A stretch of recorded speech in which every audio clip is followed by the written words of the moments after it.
নমস্কার বন্ধুরা, আজ আমি পেঁয়াজের পকোড়া বানালাম। তার জন্য আমি 3টে বড় সাইজের পেঁয়াজ এইভাবে কেটে নিলাম।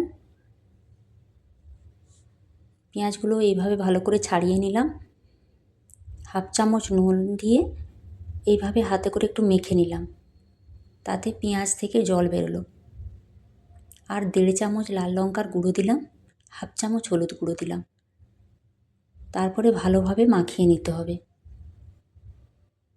এইভাবে মাখিয়ে নেওয়ার পরে আমি চা চামচের 3 চামচ বেসন নিয়ে নিলাম। তারপরে বেসনটা দিয়ে এইভাবে মাখিয়ে নিতে হবে।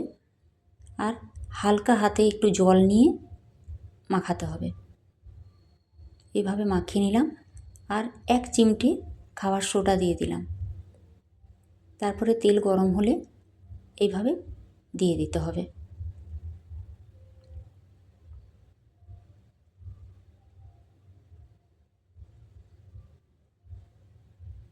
এভাবে লাল করে ভেজে নিতে হবে।